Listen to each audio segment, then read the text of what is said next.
So what I'm going to do here today is bullnose some masonry block. These are maybe a mixture of concrete and they appear to be concrete block. Well, they're definitely, some of them are concrete and the other ones are the typical masonry. I don't know why we've got two different mixes. It looks like, I may be wrong. It's hard to tell from what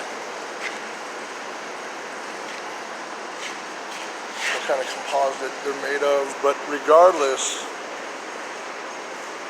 of whether they're lightweight, midweight, whatever type of composite the block is made out of, meaning the aggregate is of a different material. Some concrete blocks are made of rocks and cement, so it's a much harder and dense block. It's more designed for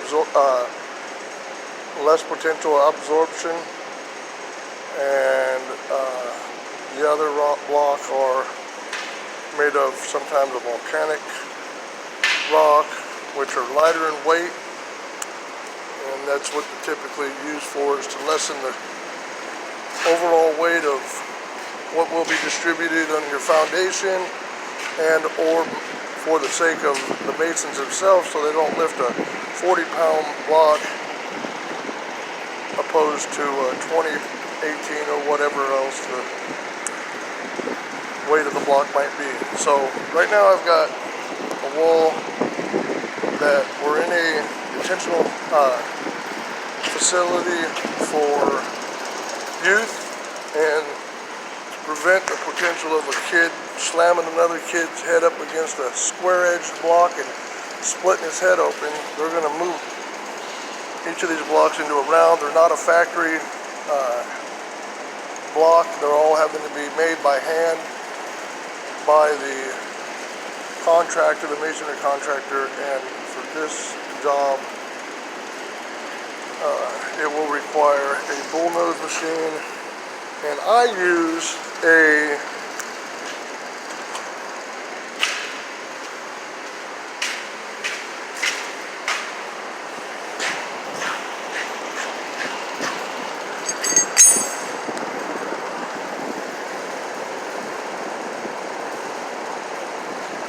blade of this nature. For some reason I'm having difficulty for it coming to me, but it is a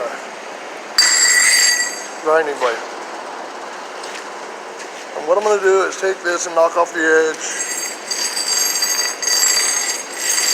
and make it a little more to the round that I'm after, which is one of these, which is already made, I think, at the boss's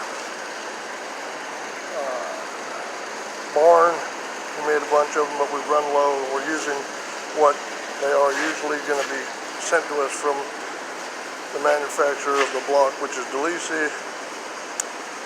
These are horse collar. They're turned upside down.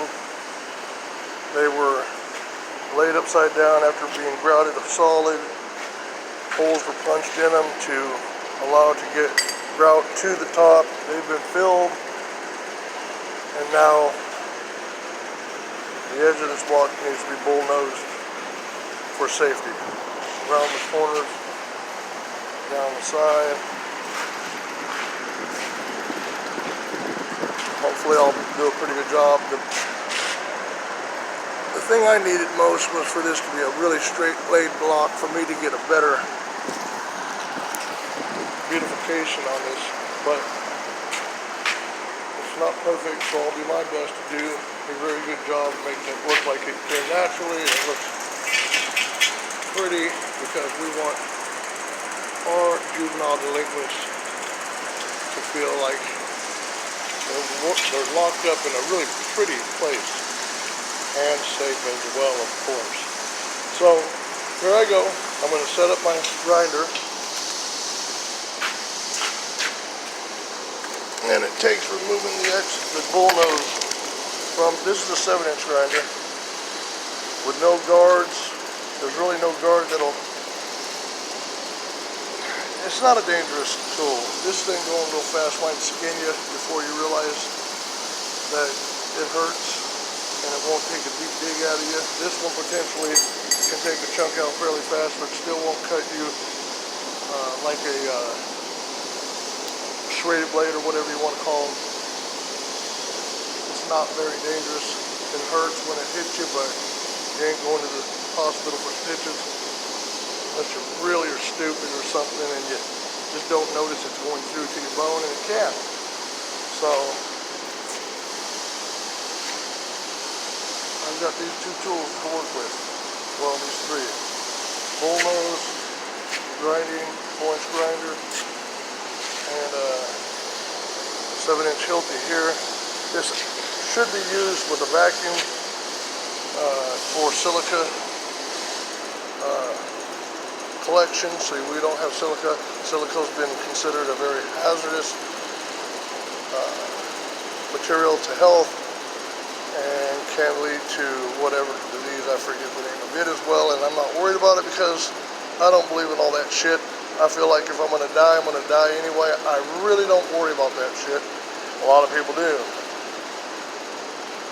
And respectfully, you should use those things as necessary. I do cover up my mouth because it does cause me to have to breathe while I'm doing this and intake some of that silica. So I cover myself with a... Alright, so here we go. Changing out the blade and then getting to work. I'm going to set this somewhere. Let's try this thing.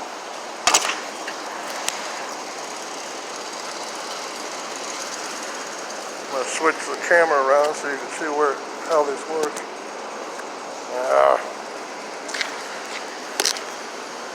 My technological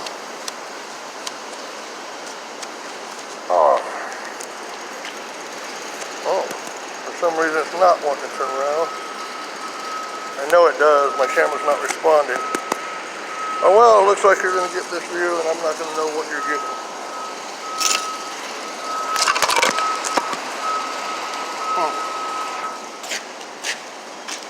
Like everything, you got to make do. I got a little rock here. Pretty sure it's going to be closed.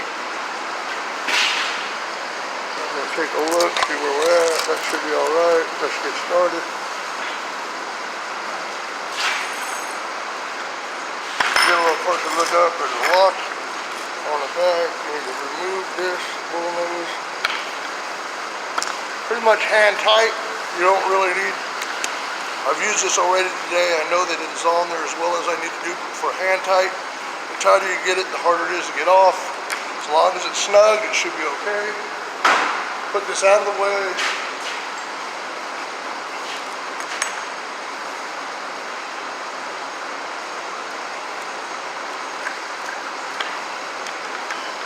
Put that on. I do have an additional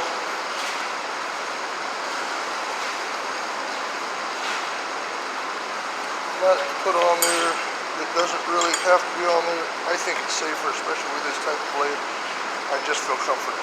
So I'm going to put my mask on. I'm going to tell you what I'm doing. I'm knocking the edge off, trying to get it near round. I'm going to try to shape it a little bit as well. So here we go. I'm going to shape it to this.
giving you a picture, and I still got time to show you what the corners look like. There's 1, 2, 3, 4, 5, 6 surfaces, and it all has to be blended into all bullnose edge. So what I've done is knocked off a straight corner, and now I'm going to try to blend. I want to leave it a little high. I want to leave it a little bit high because I want the bullnose to do all the work. It's got a guide on it that'll keep it from being over grinded and have dips in it. Then it can run on that roller that is more consistent. My consistency is based on my skill set. And if you're not real good at some stuff, you better leave it to the professionals. But if you have any skills, anybody can do this.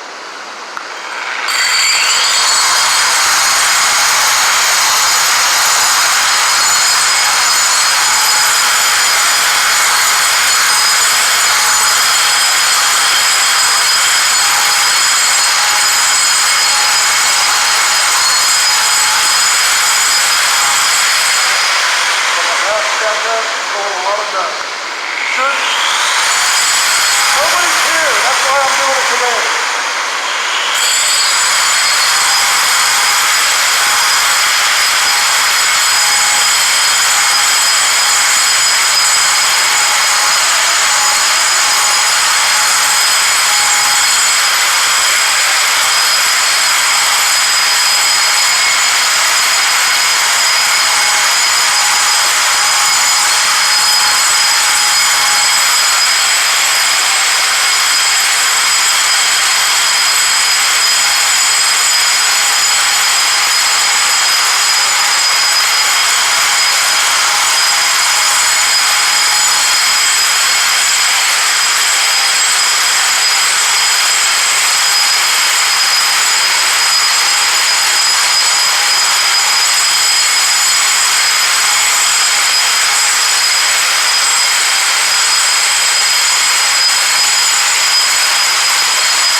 Taking a large majority of it out of there, but I say leave some just a tiny high. I see a big spot in it. I want to take it down and try to make it really easy to roll across. There's a hump here. If you look at it, saw it, you can see it to your own eye. It's never really perfect when you do the separation.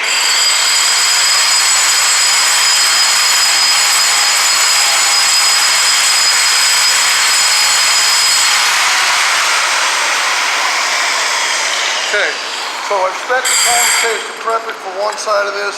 I'm going to give you a shot of both sides so you know exactly what I've done. After that, I try to take this tool off here. Got that other nut on there, got that out of there. Hand tight, still held, nice and easy. I'm going to put the bullnose on it. This is the guide. It rolls across the top. Done well, it'll sit on top of that block, and that bullnose is arched exactly to the specifications of the bullnose that you're doing. It does all the work. You just gotta use the tool. Okay, you're gonna use it two ways. You're gonna use it going across top. You're gonna use it go on the side, and it's gonna create exactly that arch. The biggest reason for knocking off the corners is these things are diamond tips, and you can put too much pressure into any part of this and it'll create a groove. Hey, and if you bring that to me, yeah, one good one is better. Hey, that's my man Andy. Say hello. Hola! Hello. Hey, here's the #1 guy. Hey, one of my favorite men of the world, Andy. Andy. All right. Hey, decent people. All right, gracias, amigo. That's what I call a good dude. All right. Gracias, amigo.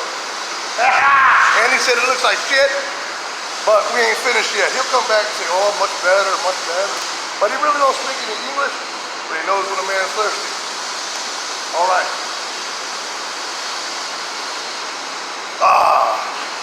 Gatorade. Gatorade Zero. He must be on a diet like he needs one.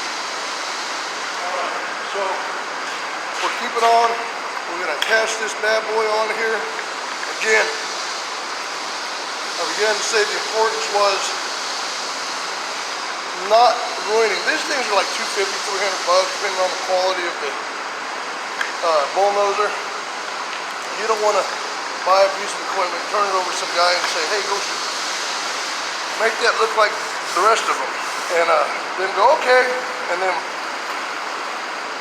jam that sucker into the corner here and groove that. And obviously, if it don't have a way to cut the block, it's just pushing up against it. You're trying to feel your way into a round, which I can do, and that's how I do with my 4-inch grinder. It's a diamond bit as well.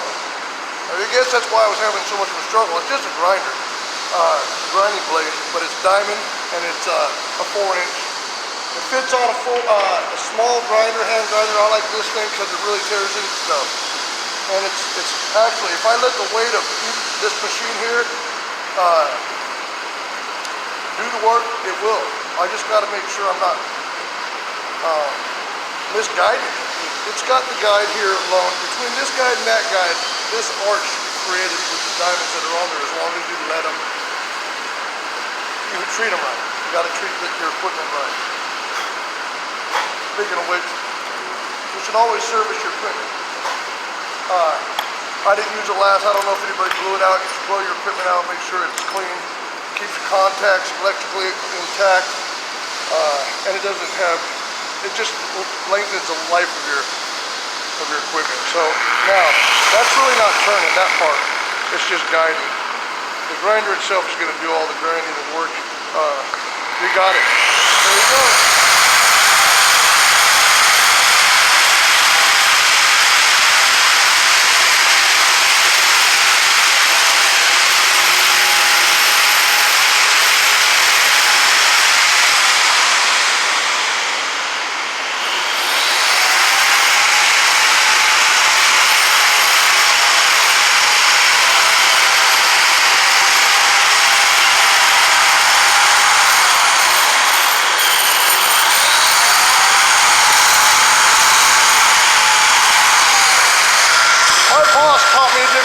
I'm schooling him because the truth is, I think my way is much faster, and that's what makes the difference.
One of my favorite sayings is, it's not perfect, but it's close. because I don't think we can get anything as good as we want it. There's always room for improvement no matter how hard you try, but getting done is important, and having it be acceptable is absolute necessity. You got to make it where you can look at it and say, that sells. And I'm trying to do that now. I'm going to try to do it in a short time.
I spend as much time as I'm wanting to.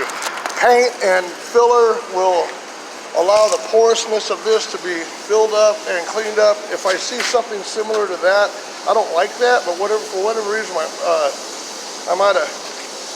have no idea what's causing that, and I don't really care, because there's a nick I'll fix, and there's some stuff. But I will go through it one last time. I thought I was done, but I'm not.